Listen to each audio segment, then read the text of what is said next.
जब से सैयारा रिलीज हुई है इसे लेकर देश दो धड़ों में बट गया है। कुछ लोग इसे क्रिंज कंटेंट बता रहे हैं तो कुछ कह रहे हैं कि नए जमाने के दर्शकों को पसंद आ रही है तो बाकियों को क्या दिक्कत है। अब ये भसड़ तो अपनी जगह है सो है, लेकिन एक बात पर लगभग सभी सहमत हैं कि फिल्म के म्यूजिक में दम है। खास तौर से टाइटल ट्रैक पर तो कमाल की एकजुटता मिल जाएगी। मुल्क में बहुत बड़ा हिट साबित हुआ है सैयारा का टाइटल ट्रैक और इससे जुड़ा है दो कश्मीरी आर्टिस्ट्स का नाम।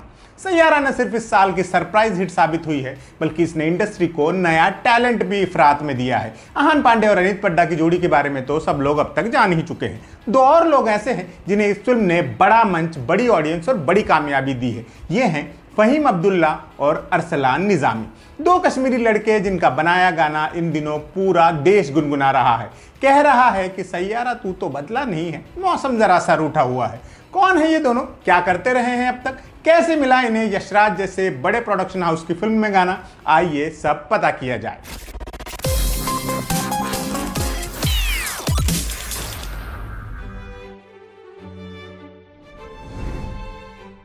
फहीम अब्दुल्ला ये वो नाम है जिसने सैयारा के टाइटल ट्रैक में अपनी रूहानी आवाज से प्राण फूंक दिए हैं। एक फ्रेश चेहरे के लिए जैसी फ्रेश आवाज की जरूरत थी, फहीम की आवाज बिल्कुल ऐसी ही है। वो कश्मीर की वादियों से आते हैं जहां की फिजाएं आर्टिस्टिक माइंड को शायद थोड़ा सा ज्यादा फेवर करती होंगी। बहरहाल फहीम म्यूजिक सीन में बिल्कुल नए नहीं हैं। कश्मीर में उनकी ठीक ठाक पहचान बनी हुई है। फहीम को पहले द इमेजिनरी पोएट के नाम से जाना जाता था। इस नाम से उन्होंने काफी वक्त तक काम किया। इंडी सर्किट में उनके काम को काफी सराहा जा चुका है। फहीम ने अपने म्यूजिकल करियर की शुरुआत 2020 में की जब वो रूहान मलिक के एक म्यूजिक वीडियो में नजर आए। इस वीडियो में फैज अहमद फैज की नज्म हम देखेंगे गाई गई थी, जिसमें फहीम ने भी अपनी आवाज दी थी। 2020 में ही उनका डेब्यू सिंगल भी रिलीज हुआ जिसका नाम था झेलम। ये गाना कश्मीर में बहुत पॉपुलर हुआ। ये BBC वर्ल्ड की डॉक्यूमेंट्री हियर माय वॉइस में भी फीचर हुआ है। उनका दूसरा सिंगल था जुदाई, ये तो और भी ज्यादा मशहूर हुआ। तब से अब तक उनके कई गाने आ चुके हैं जैसे आंखें, इश्क और सबसे लेटेस्ट एहसास। सिंगर, कंपोजर और सॉन्ग राइटर होने के अलावा फहीम फिल्म मेकर भी हैं। कुछ एक डॉक्यूमेंट्रीज के लिए काम भी कर चुके हैं।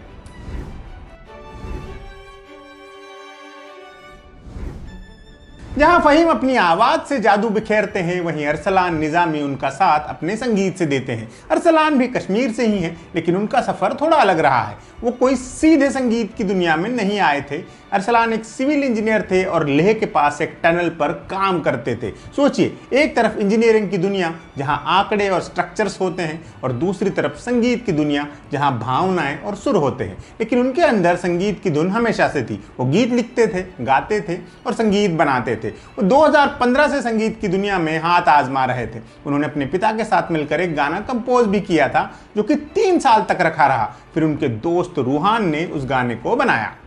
वहां से अरसलान की म्यूजिकल जर्नी शुरू हुई। उन्होंने अब तक कई गाने गाए और कंपोज किए हैं जैसे जान वांदियो, फनाफिला, दर्द माँ, धमाल और तू धूर। इनमें से कुछ एक के म्यूजिक वीडियोस में भी वो दिखाई दिए हैं। एक गाना उन्होंने रेखा भारद्वाज के साथ भी गाया और परफॉर्म किया है जिसका टाइटल है रू।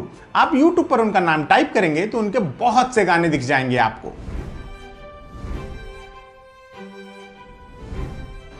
अरसलान का पहला गाना बनाने वाले रूहान मलिक ने ही उन्हें फहीम अब्दुल्ला से मिलवाया था। फहीम उनके गाने से बहुत इंप्रेस हुए थे। फिर दोनों का पक्का ही साथ बन गया। दोनों घंटों तक फोन पर म्यूजिक की बातें किया करते थे। एक दिन अरसलान ने फहीम से कहा कि हमारा म्यूजिक कश्मीर से बाहर नहीं पहुंच रहा है, हम में से किसी को बाहर निकलना पड़ेगा तभी कुछ होगा। उसी दिन अरसलान ने अपनी नौकरी छोड़ दी ताकि वो पूरी तरह से संगीत पर ध्यान दे सके और अपने संगीत को एक बड़े ऑडियंस तक पहुंचा सके। अपने परिवार को अपना पैशन समझाना आसान नहीं था, लेकिन किसी तरह उन्होंने ये भी कर लिया।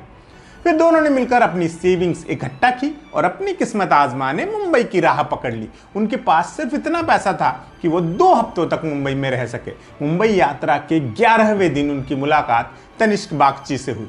तनिष्क को उनका काम पसंद आया और फिर उन्होंने ही इन दोनों को मोहित सूरी से मिलवाया। मोहित सूरी सैयारा के लिए एक ऐसी धुन की तलाश में थे जो फिल्म की सोल को पकड़ सके। उन्हें फहीम की यूनिक कश्मीरी आवाज़ और अरसलान के संगीत में वो चीज़ मिल गई जिसकी उन्हें तलाश थी। इस तरह 2 कश्मीरी कलाकारों को बॉलीवुड में एक बड़ा ब्रेक मिला। बाकी तो सब अब इतिहास है। सैयारा के इस गाने की म्यूजिक पर तनिष्क बागची ने भी काम किया है और इसे लिखा है इरशाद कामिल ने।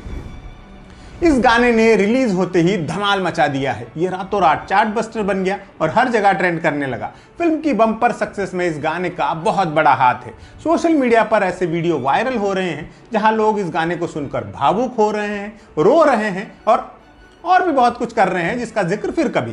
ये सिर्फ इस गाने की सफलता नहीं है, ये कश्मीर का वो टैलेंट है जो अब राष्ट्रीय मंच पर अपनी पहचान बना रहा है। एम बोलेतो की तरफ से इन दोनों प्रतिभाओं को भरपूर शुभकामनाएं।